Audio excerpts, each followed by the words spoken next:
ahí, motívate tú solo, date ahí un fuerte aplauso para ti. Bueno, iglesia, pues hoy es un día especial, un domingo más en la presencia de Dios, un domingo más en casa. Y Cristo ha sido bueno, Dios es fiel. Cantamos hoy de la fidelidad de Dios y creo firmemente y que si hoy estamos aquí es precisamente por la fidelidad de Dios. Hoy gente no amaneció, hoy gente estuvo, no amaneció, despertó en cama de una manera a lo mejor enferma, otros quizá no amanecieron en el día de hoy, pero tú estás vivo aquí y eso es motivo de alegría, eso es motivo de gran celebración. Y qué bueno que estás en casa, qué bueno que estás bien. Y hay algo especial, hoy también ve preparándote, también haz planes, ahí ya te dieron la fecha de Verano y Centro, queremos hacer algo especial y alguna sorpresa, la final del fútbol del Mundial, la vamos a ver allá.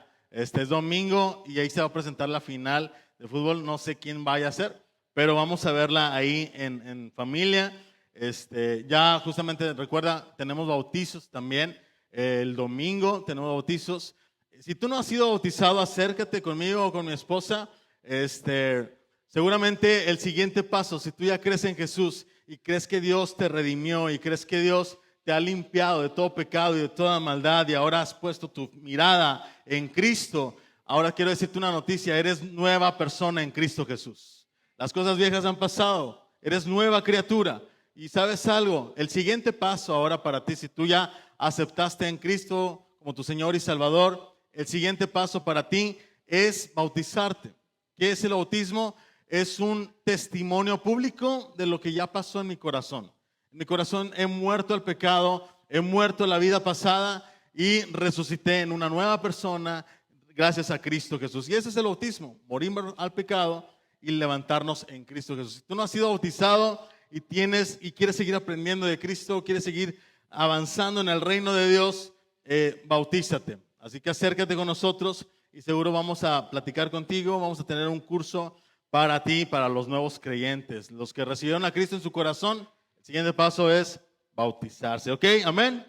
Y seguimos con la serie, iglesia, Fe Real. Seguimos con esta serie en donde hemos diferenciado cómo es una fe artificial de una fe real, de un cristianismo real. Y hoy en día que vemos tanta videos artificiales, vemos tantas imágenes, fotos artificiales, vemos herramientas en donde puede ser música artificial, vemos donde puedes crear poemas artificiales. Todos, el día de hoy, la inteligencia artificial se ha introducido incluso también en la fe. De tal manera que podemos algunos decir, o unos pueden decir, que viven un cristianismo con una fe artificial. Y esa fe artificial, más que nada, no sirve para nada. Una fe artificial puede venir tormenta, puede venir crisis a tu vida, puede venir pruebas, puede venir enfermedad, pero si estás viviendo con una fe artificial, tarde o temprano vas a desistir del camino y vas a dudar de la existencia de Dios, vas a dudar de la soberanía de Dios. Y precisamente estamos estudiando primer libro de Juan o primera carta de Juan, y quiero que vayas ahí a primera de Juan en tu Biblia o en tu celular. Checa ahí, primera de Juan, y estamos estudiándolo verso a verso, capítulo por capítulo, y estamos deteniéndonos en donde el apóstol Juan nos da una enseñanza. Y esta serie sobre la fe real, hablamos de una fe real, produce un cristianismo real, produce un cristianismo verdadero, justo, ¿no? Y un cristianismo real, adivina qué, sigue el ejemplo de Jesús, sigue el ejemplo de Cristo, pero tenemos que estar conscientes de una realidad, de que aunque yo soy nueva persona, aunque soy vivo en Cristo, también habita el pecado en mí, también hay pecado en mi vida. Estudiamos en primera de Juan 1, el que diga que no ha pecado, ¿qué dice la Biblia? Miente, es mentiroso, porque todos hemos pecado y todos somos pecadores. Y precisamente hay una tensión entre el creyente, entre la gracia, el amor, la misericordia de Dios con mis fallas, mi pecado, mi carnalidad. Y yo no sé de los que estamos aquí, yo no sé cuántos hemos batallado con eso, día con día, lidiado día con día sobre el pecado. Que dices tú, bueno, ahora sí, Señor, este año va a ser el bueno. Ahora sí, Señor, te prometo en tu nombre que voy a ser fiel, que voy a ser constante, que voy a estar toda mi vida entregada por completo a ti. Y de repente llega un día y vuelves a caer, y vuelves a caer. Yo no sé si te ha pasado que te has sentido fracasado e hipócrita delante de Dios. ¿Alguien le ha pasado o nada más a mí? Nada más yo, fíjate, nada más nosotros dos, esposa mía, todos son santos aquí. A ver, levanta la mano, ¿no? O sea, ¿a quién le ha pasado que te has sentido así como fracasado, te has sentido cansado de fallar una y otra vez con la misma piedra, vuelves a tropezar y sabes que es un constante arrepentimiento delante de Dios? Y hay veces en donde llegas al Señor y no tienes una cara y dices, ¿cómo me puedo presentar delante de Dios si soy una persona hipócrita, si soy una persona que no merece el perdón de Dios? Pero hay gracia para ti en el nombre de Jesús. Hay esperanza para ti en Cristo Jesús. Ahora, aunque el pecado es una realidad en tu vida, también hay una realidad para ti. Que la gracia y la esperanza están disponibles en este momento para ti, para que puedas avanzar en la gracia y la soberanía de Dios. Ahora quiero que vayas a tu Biblia en Primera de Juan, capítulo 2, del 1 al 6. Y quiero que leamos juntos en la versión Reina Valera. Y quiero, si me siguen en pantalla, por favor, Primera de Juan 2, del 1 al 6. ¿Y qué te parece si nos ponemos de pie? Ponte de pie. Y vamos a leerlo juntos en la Reina Valera. Y fuerte y conciso, ¿sí? Vamos a leerlo, ahí está en la pantalla. Vamos a leerlo juntos. Y la palabra de Dios dice así: en el nombre del Padre, del Hijo y Espíritu Santo. Hijitos míos, estas cosas os escribo para que no pequéis. Y si alguno hubiere pecado, abogado tenemos para con el Padre, a Jesucristo el justo. Y Él es la propiciación por nuestros pecados, y no solamente por los nuestros, sino también por los de todo el mundo. Y en esto sabemos que nosotros le conocemos si guardamos sus mandamientos. El que dice, yo le conozco, y no guarda sus mandamientos, el tal es mentiroso, y la verdad no está en él. Pero el que guarda su palabra, en este verdaderamente el amor de Dios se ha perfeccionado. Por eso sabemos que estamos en Él. El que dice que permanece en Él debe andar como Él anduvo. Ahí mantente así de pie, vamos a orar. Señor, en el nombre de Jesús, Padre, te pedimos que tu palabra hoy caiga en buena tierra, Señor. Que tu palabra, Señor, pueda producir un fruto al 100%, Dios. Y sobre todo, que Padre puedas ungir, Señor, mis labios, Señor, para que salga de mi boca palabra tuya y no mía, Señor. Que no estén mis pensamientos, que no estén mis intenciones, sino que sea solamente tu palabra, solo palabra. Y que tu palabra produzca un fruto, Dios, al 100%, en el nombre de Cristo Jesús. Desafíanos, motívanos, pero también exhórtanos, Señor. Y cambia lo que tengas que cambiar en mi corazón. En el nombre de Jesús. Amén, amén. Bueno, iglesia, toma tu lugar. El título del mensaje es Cristo nuestra justicia. Cristo nuestra justicia. En el pasaje que acabamos de leer, Juan está enseñando que el creyente debe luchar contra el pecado. Que el creyente debe luchar. Hay una lucha interna entre tu carne y mi naturaleza pecaminosa y la naturaleza de Cristo, del Espíritu Santo. Pero no solamente el apóstol Juan enseña que hay una lucha contra el pecado, sino también nos recuerda que cuando fallamos hay esperanza en Cristo Jesús. Quiero compartirte el día de hoy tres principios de lo que es Cristo para nosotros como creyentes, para nosotros como iglesia. Así que hoy quiero que descanses en la gracia de Dios, quiero que descanses en Cristo. Quiero que tu corazón se llene de seguridad y perseverancia en la obra perfecta y completa de Cristo Jesús. No en tu esfuerzo, no en tu capacidad, no en tu inteligencia, no en todo lo que tenga que ver con tu pasado. A lo mejor hay algo aquí que te está atormentando día y noche, que tú no eres suficiente, que tú no eres valioso, que tú no mereces el perdón de Dios, que te sientes la mujer o el hombre más hipócrita, cansado, hipócrita delante de Dios. Pero en el nombre de Jesús, hoy quiero que tu corazón descanse en la seguridad redentora de Cristo Jesús y en la obra perfecta en la cruz del Calvario de Cristo Jesús. Quiero que descanses en eso, iglesia. Así que, ¿qué te parece que en esta hora respira profundamente? Respira, vamos, respira. Haz un ejercicio, respira. Ahora sí, suéltalo.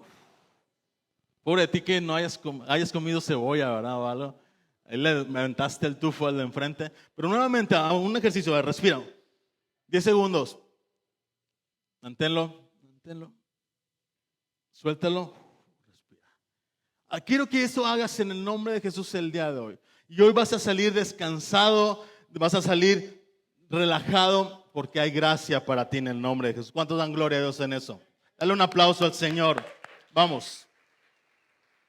Ahora, iglesia, en el versículo 1, el apóstol Juan inicia de esta manera: hijitos míos, ¿sí?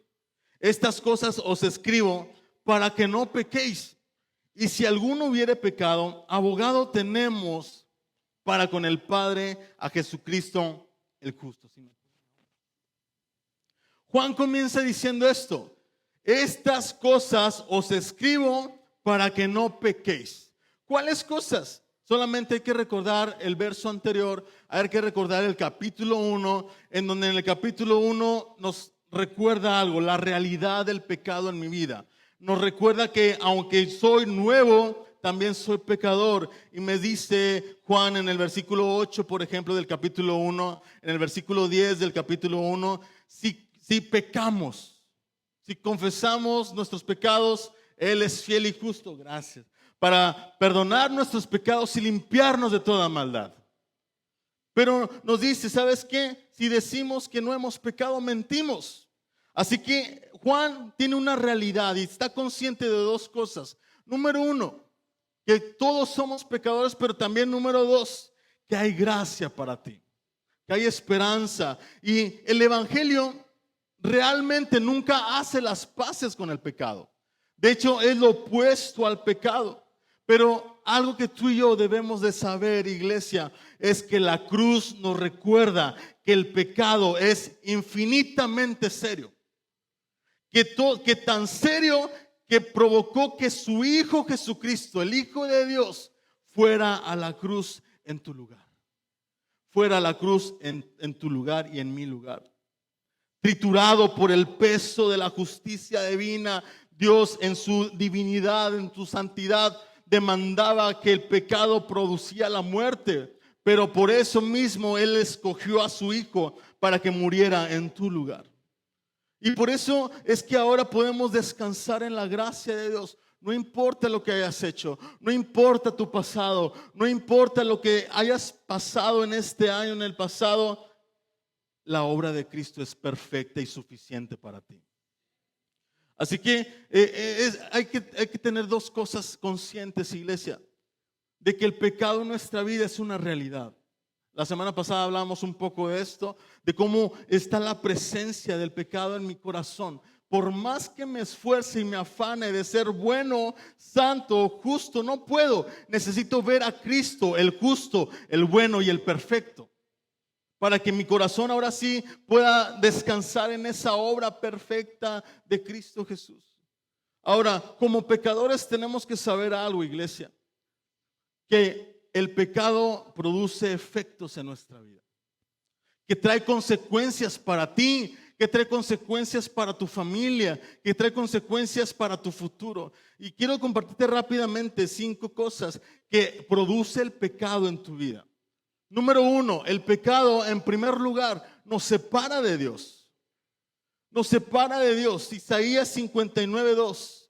Mira lo que dice Isaías 59:2.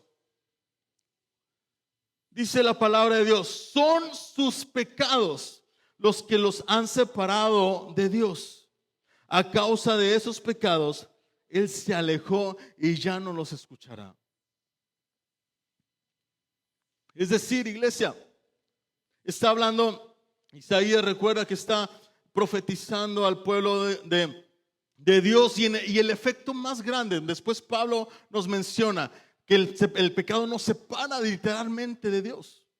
Hay una separación entre Dios y el hombre producido por el pecado. Y el efecto más grande que el pecado puede producir en tu vida es una ruptura en la relación con Dios. Es una ruptura en la comunión con Dios, porque el pecado aleja el corazón de su presencia, de su voluntad y de su verdad. Es decir, en primer lugar, un efecto del pecado es que te separa de Dios, nos separa de Dios.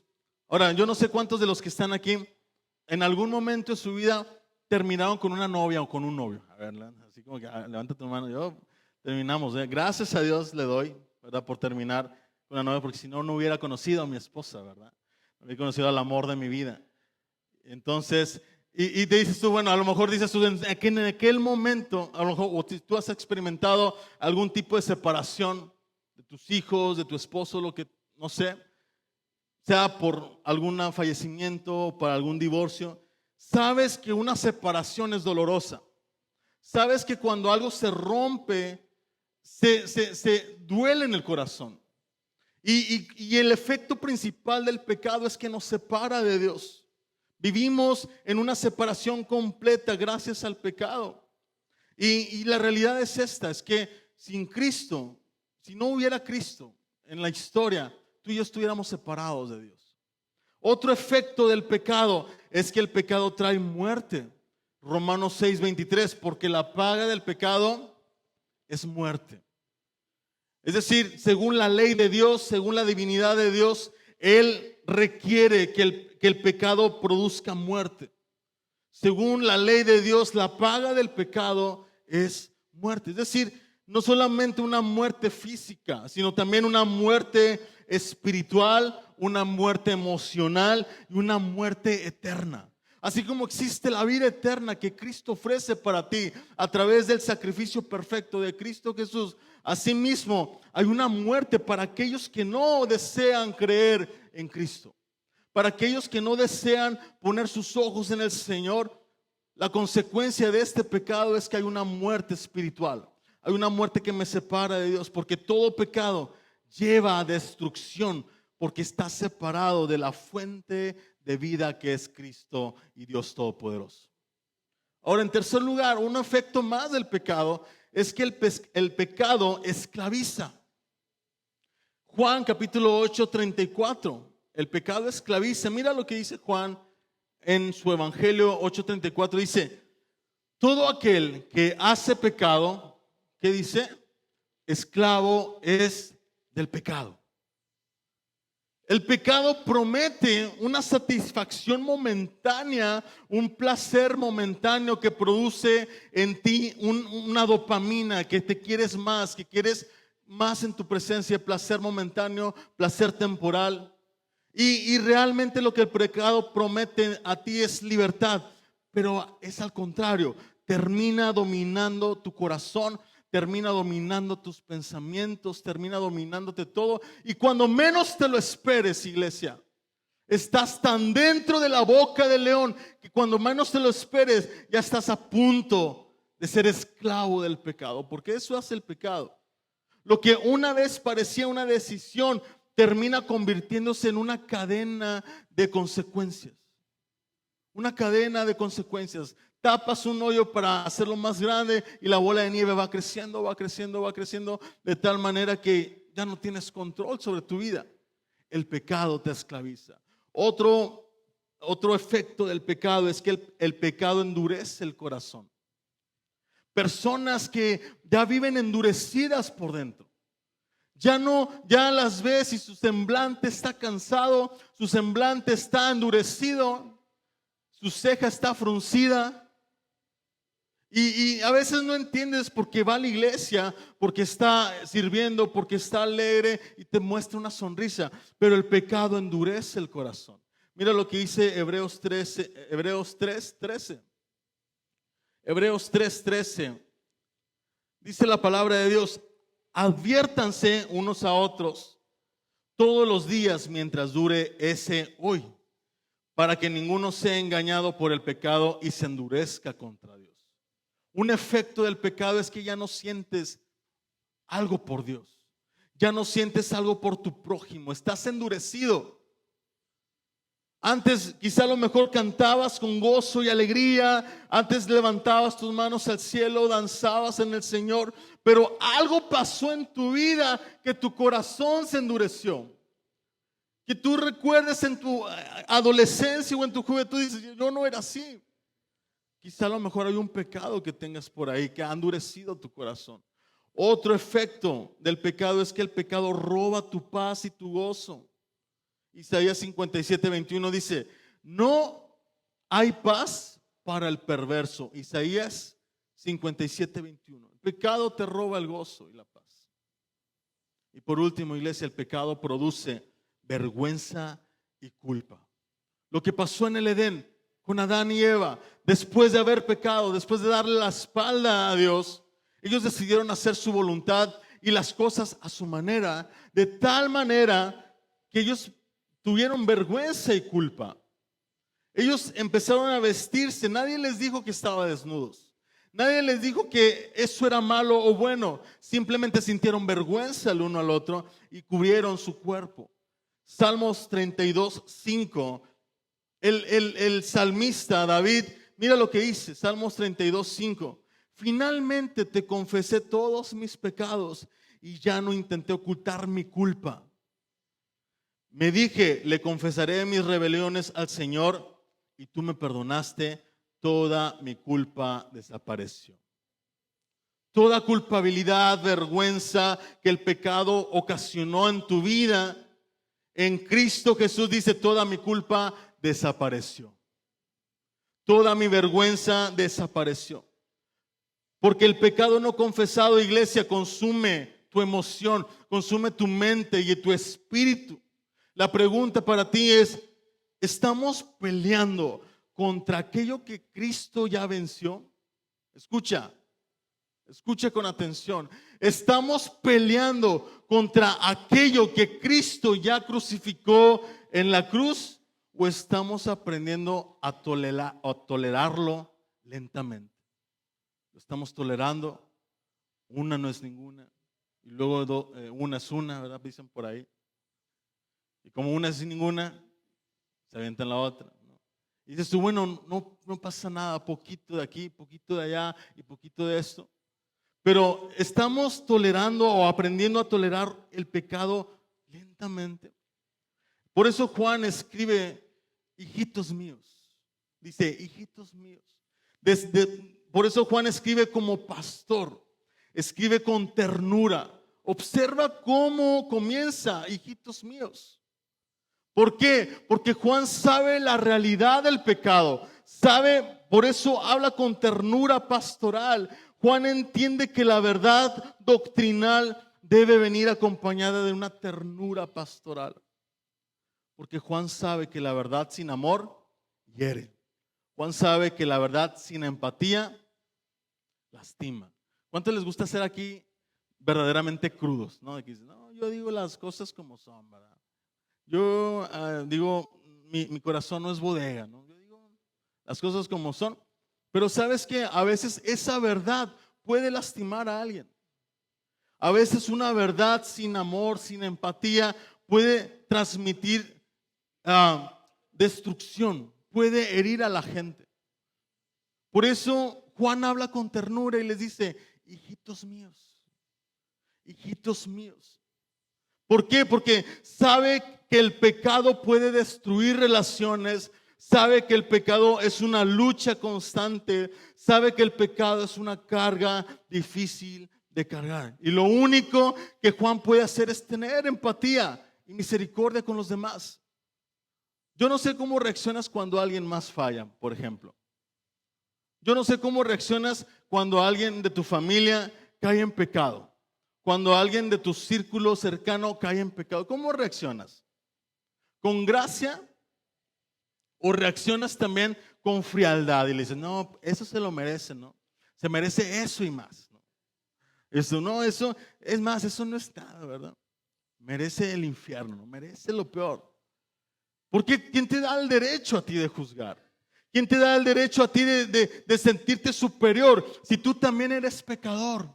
Si tú también eres igual que los demás. Por eso Juan les habla con ternura y les dice: hijitos míos.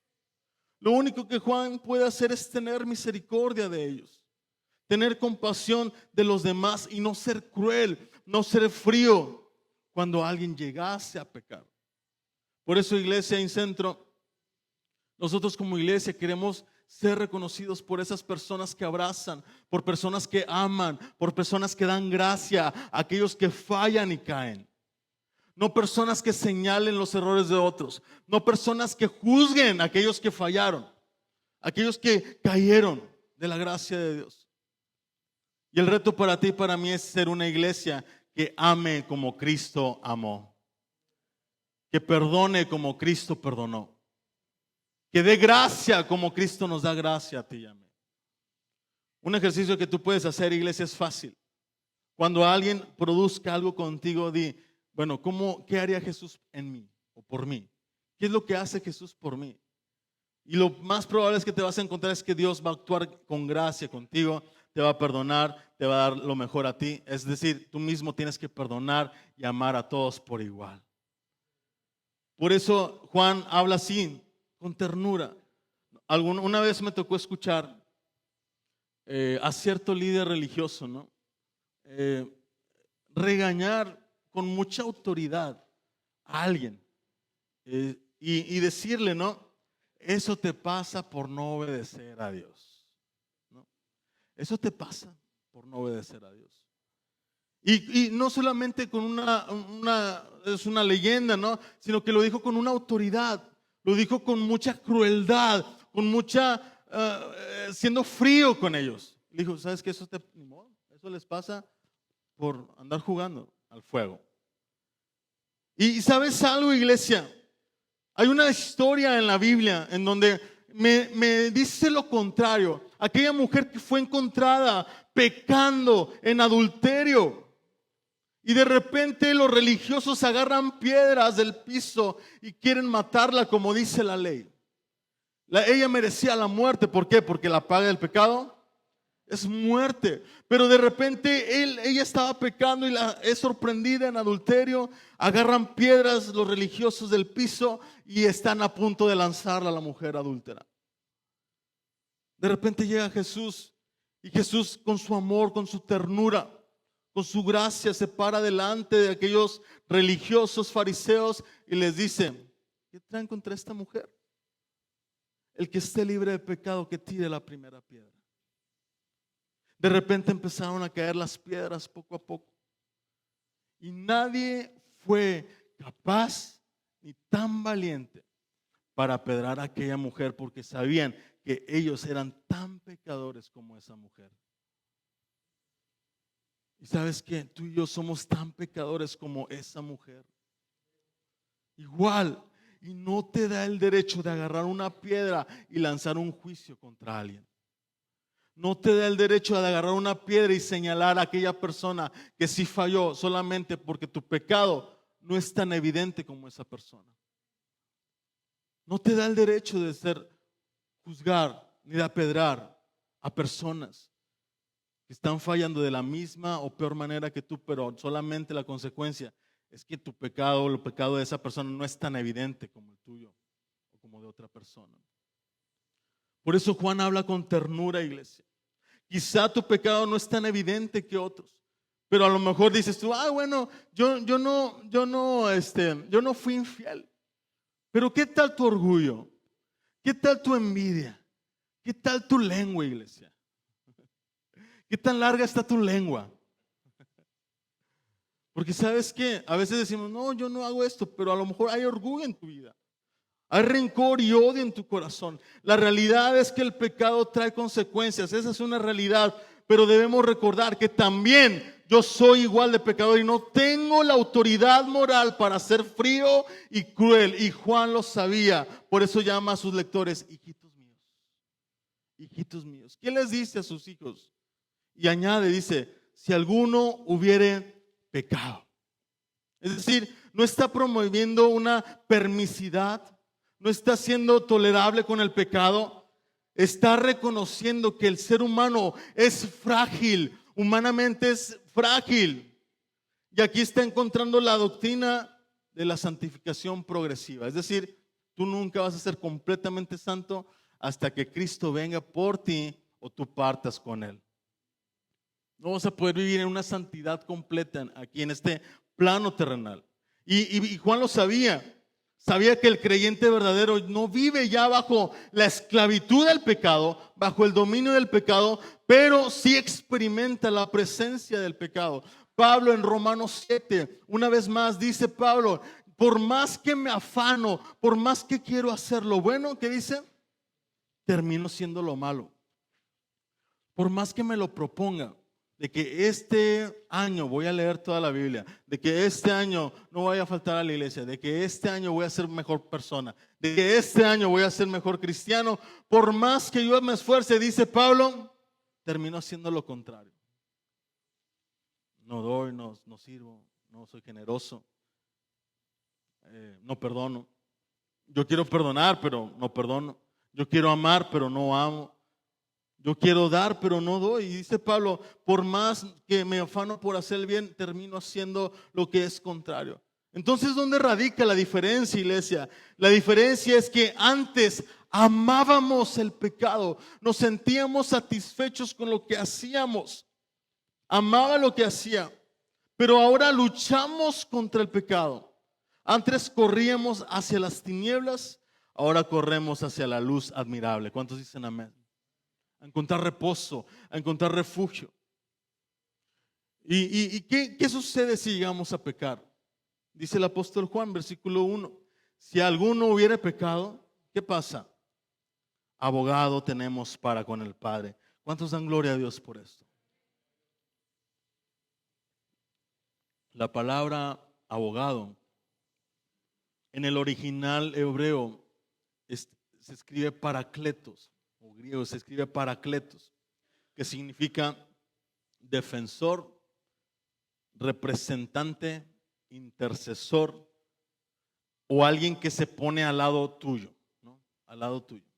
Un paracleto significa un defensor, alguien que intercede por ti. Y Juan abre delante de nosotros esta escena judicial y nos dice, tú eres culpable de tu pecado, tú eres culpable y esa culpabilidad te tiene que llevar a una muerte, alguien tiene que pagar. Y Juan está diciendo, pero tranquilos, respira nuevamente, tranquilos, porque si llegasen a pecar, abogado tenemos para con el Padre. Abogado, el paracleto tenemos con el Señor. No sé si yo en lo personal he experimentado de cerca las acusaciones del enemigo. Porque como creyentes tenemos muchos acusadores. En tu mente están acusándote una y otra vez. No eres suficiente, no eres valioso, no eres importante. Mira cómo estás, eres un fracaso. Y constantemente, iglesia, el enemigo está acusándote. Él es el acusador. Y la ley, ¿sabes qué? También puede acusarte. La conciencia puede acusarte. Satanás puede acusarte. Y yo he experimentado de cerca esas acusaciones de Satanás. Diciendo, ¿sabes qué? Eres un fracaso. No sirves para nada. Es más, ni siquiera deberías ser pastor. Mira cómo estás. En eso tienes razón quizá. Mira cómo eres, mira cómo vives, mira cómo estás. Eres un fracaso, eres un miserable. No tienes ningún valor. Mírate cómo fallas. Y honestamente, iglesia, muchas veces las acusaciones son reales para ti. Pueden ser reales. Porque si fallamos, si pecamos, si hay a veces condenación, tropezamos siempre con la misma piedra. Pero aquí está la gloria del evangelio. Cuando Satanás señala nuestro pecado, Cristo señala su sangre preciosa. Cristo señala su sangre divina, la sangre que cubre multitud de errores, la sangre que cubre multitud de fracasos, la sangre que cubre multitud de pecado, y la sangre de Jesús que quita el pecado del mundo. Mira lo que dice Hebreos capítulo 7, 25. Hebreos 7, 25. Por eso puede salvar una vez y para siempre a los que vienen a Dios por medio de Él, quien vive para siempre, a fin de interceder con Dios a favor de ellos. La salvación es una vez y para siempre. Romanos 8:34 me dice, entonces, Romanos 8:34, entonces, ¿quién nos condenará? Nadie, porque Cristo Jesús murió por nosotros y resucitó por nosotros y está sentado en el lugar de honor a la derecha de Dios e intercede por nosotros. La pregunta es, ¿quién te condenará? Como aquella mujer adúltera. A una mujer, después de que Jesús la defendió, ahora sí le dijo, levanta la mirada a la mujer hacia Jesús y Jesús le dice, mujer, observa, mira, ¿quién te condena? Nadie te puede condenar. No hay nadie que te condene. Y eso es lo que dice Pablo en Romanos, dice, no hay nadie. ¿Quién te va a condenar? Nadie, porque Cristo Jesús murió por nosotros, resucitó por nosotros y está sentado en el lugar de honor a la derecha de Dios e intercede por nosotros. ¿Te alegra eso, iglesia? ¿Te alegra eso, iglesia? ¿Descansas en eso? ¿Descansas en la gracia de Dios? Cristo es nuestro intercesor. Cristo intercede ante el Padre por nosotros. Es decir, Cristo se para delante del Padre. ¿Qué es interceder, iglesia? Es abogar por alguien. Es defender a alguien. Lo que hace Jesús ante el Padre es defenderte a ti. Sí, Señor, si es pecador, es miserable, pero cree en mí, ha puesto sus ojos en mí y yo lo he declarado justo aunque es pecador. Yo lo he declarado bueno aunque es miserable. Y esa es la gracia de Cristo Jesús, iglesia. Ahora, Cristo no está tratando de convencer al Padre de amarnos. El Padre ya nos amó desde la eternidad pasada. La intercesión de Cristo consiste en presentar continuamente delante del Padre los méritos perfectos de su obra. ¿Sí entiendes esto? Quiero que entiendas esto, iglesia. No te está defendiendo por lo que tú haces. No defiende porque oras mucho. Ojo, no te defiende porque leas mucho. No te defiende porque eres el mejor cristiano de Incentro Monterrey. No te defiende porque eres el mejor servidor. No te defiende por eso. ¿Sabes por qué te defiende? Por la causa de Cristo, por la obra perfecta de Él mismo. Y eso hace que nosotros podamos ser justos delante del Padre. Y dice la palabra, en nuestro abogado, este abogado que conocemos no es corrupto, no tiene pecado, no necesita ofrecer sacrificio. Él es perfectamente justo. El primer principio que quiero hacer a tu vida, iglesia, es que Cristo es nuestro intercesor justo. Cristo es nuestro intercesor justo. A lo mejor el enemigo puede susurrar a tu corazón y te puede decir que Dios ya se cansó de ti, que ya no mereces el perdón de Dios. Pero escucha esto, iglesia, nuestra seguridad jamás descansó en nuestra perfección. Nuestra seguridad descansa día tras día en la perfecta obra de nuestro intercesor, Cristo Jesús. En Cristo tenemos la seguridad de que soy salvo, de que soy perdonado y soy amado en Cristo Jesús. ¿Quién te condena, iglesia?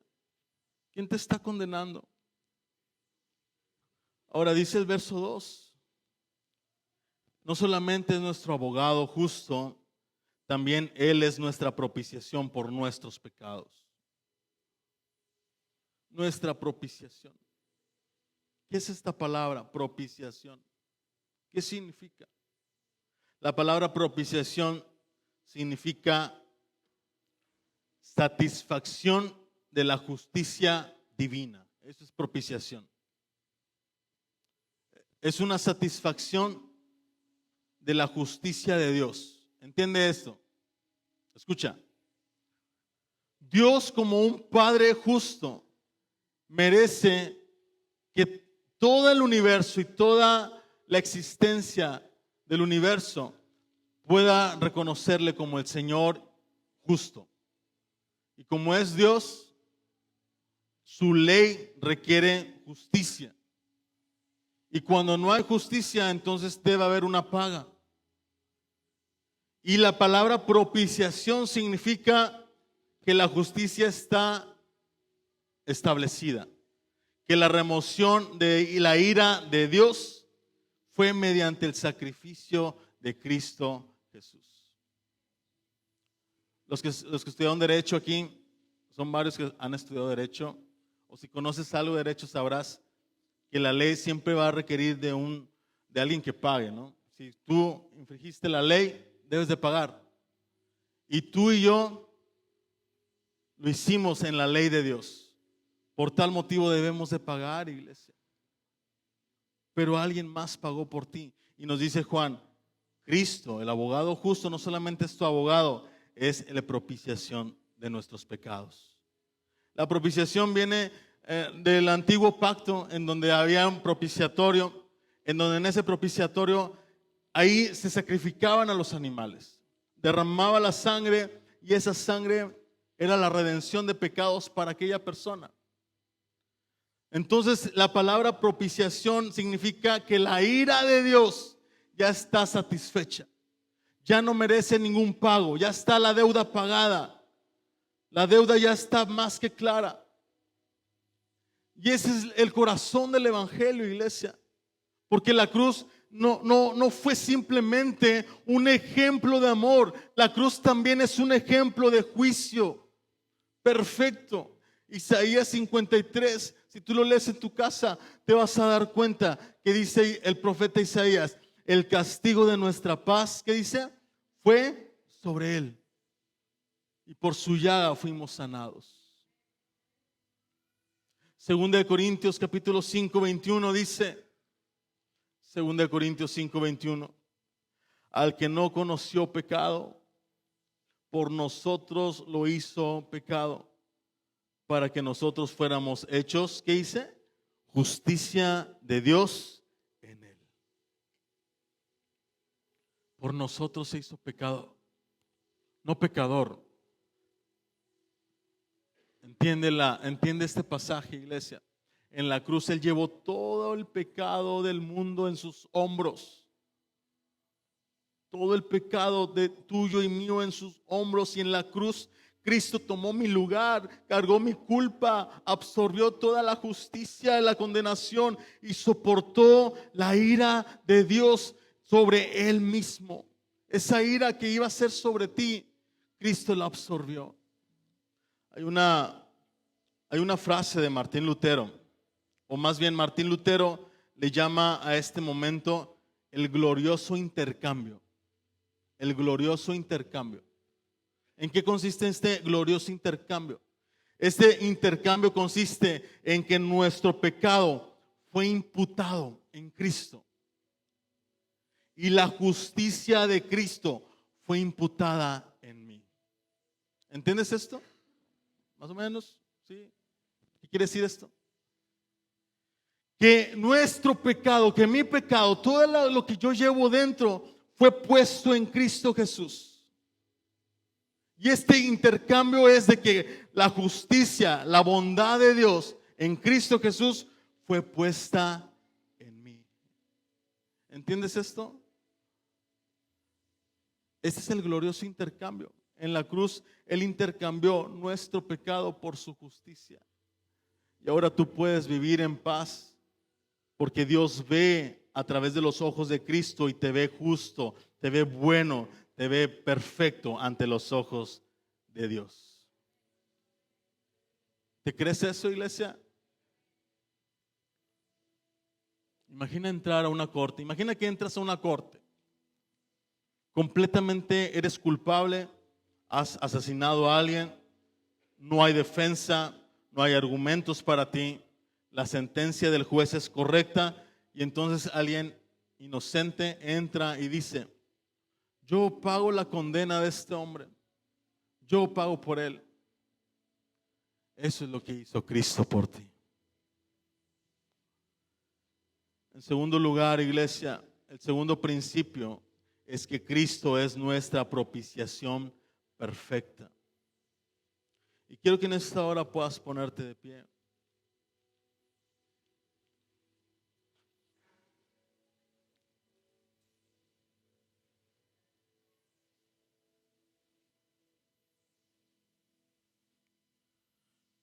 Y mira lo que dice Romanos 3:26.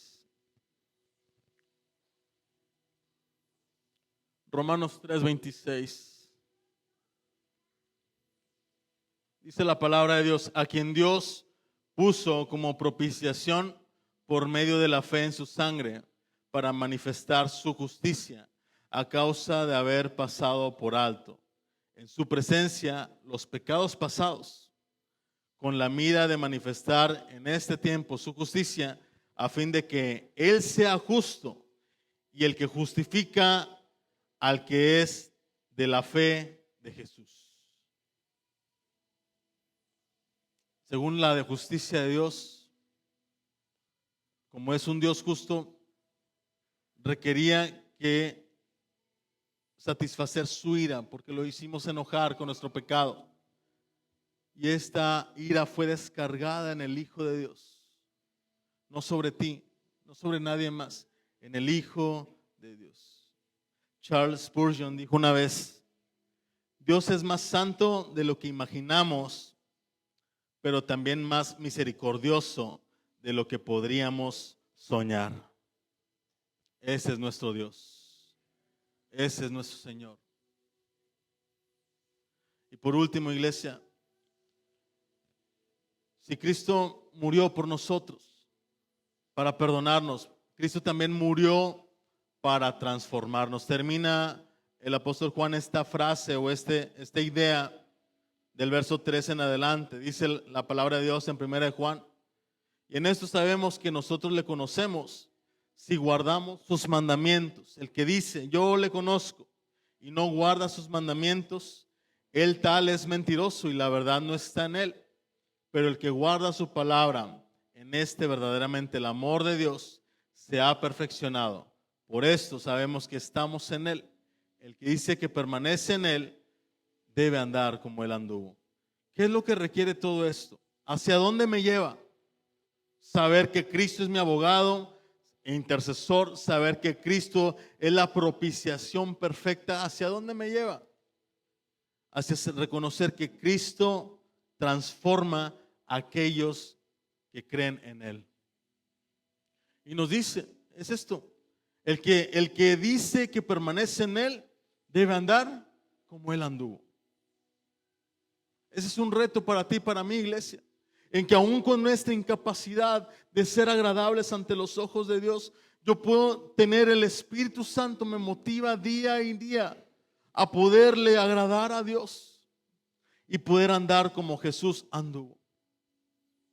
¿Se puede en el nombre de Jesús? Sí se puede. No vas a ser perfecto, tu caminar no va a ser perfecto, pero vas a ser fiel a Dios.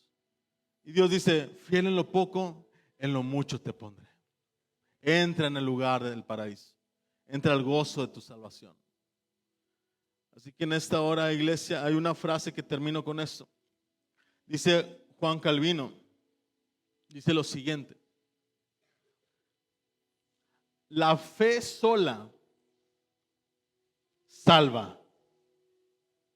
Quiero que te grabes esto.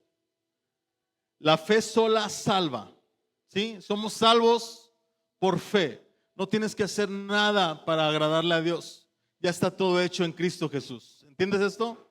Y dice, somos salvos por fe en Cristo Jesús.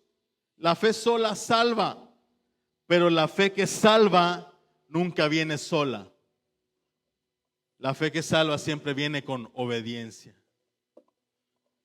con andar como Él anduvo, con seguir las pisadas del Maestro, con seguir a Cristo, el fiel, el justo, el soberano. Y eso es lo que el día de hoy, iglesia, es el reto para ti y el desafío. De reconocer a Cristo como el abogado, reconocer a Cristo como el intercesor, reconocer a Cristo el paracleto, la propiciación perfecta, pero también a Cristo que te restaura y te transforma a su imagen y semejanza.